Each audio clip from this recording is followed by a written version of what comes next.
जय श्री राम। राम को सीता के विरह में इस तरह तड़पते हुए देखकर लक्ष्मण बोला, भैया आप तो सदैव निर्मल स्वभाव वाले जितेंद्रिय रहे हैं। शोक के वशीभूत होकर आप अपने स्वभाव का परित्याग मत कीजिए। भैया पिताजी ने आपको पाने के लिए कितने ही महान कर्म, अनुष्ठान और तपस्या की है। आपसे वियोग के कारण ही उन्होंने अपने प्राण त्याग दिए थे। आप धैर्य धारण करें, आप इस तरह दुखी ना होएं। संसार में प्रत्येक व्यक्ति पर विपत्तियां आती ही हैं, किंतु विपत्तियां हमेशा नहीं रहती। कुछ समय बाद उनका भी अंत हो जाता है। हमारे गुरु वशिष्ठ के तो 100 पुत्रों का एक ही दिन में गुरु विश्वामित्र ने वध कर दिया था। देवता तक भी अपने कर्मों की मार से नहीं बच पाए, फिर मनुष्य कैसे बच सकता है? आप तो स्वयं महान विद्वान हैं, मैं भला आपको क्या शिक्षा दे सकता हूँ? इस जन स्थान में खोजने से कहीं न कहीं जानकी हमें अवश्य ही मिल जाएंगी।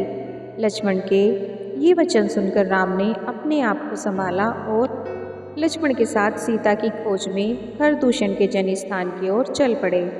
मार्ग में उन्हें विशाल शरीर वाला जटायु दिखा। उसे देखकर राम लक्ष्मण से बोले, भैया मुझे ऐसा प्रतीत होता है कि इसी जटायु ने सीता को खा लिया है।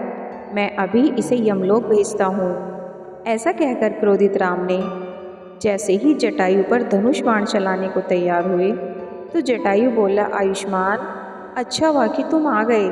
सीता को लंका का राजा हरकर दक्षिण दिशा की ओर ले गया है।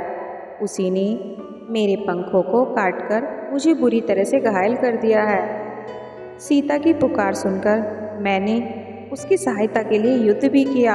ये देखो, मेरे द्वारा तोड़े हुए रावण के धनुष बाण, इधर उसके विमान का टूटा हुआ भाग भी पड़ा है।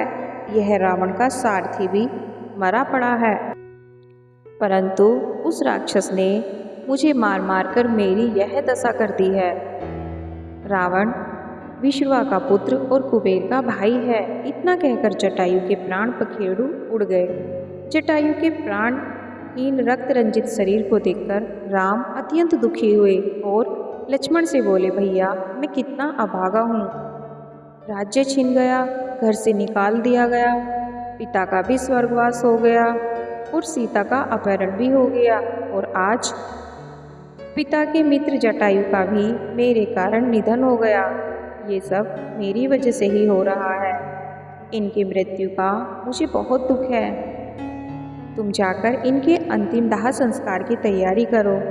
मैं इनका दाह संस्कार अपने हाथों से करूँगा, क्योंकि ये मेरे पिता के समान थे। इस प्रकार राम ने जटायु का पूरे विधि विधान के अनुसार दाह संस्कार किया और आगे की ओर निकल पड़े।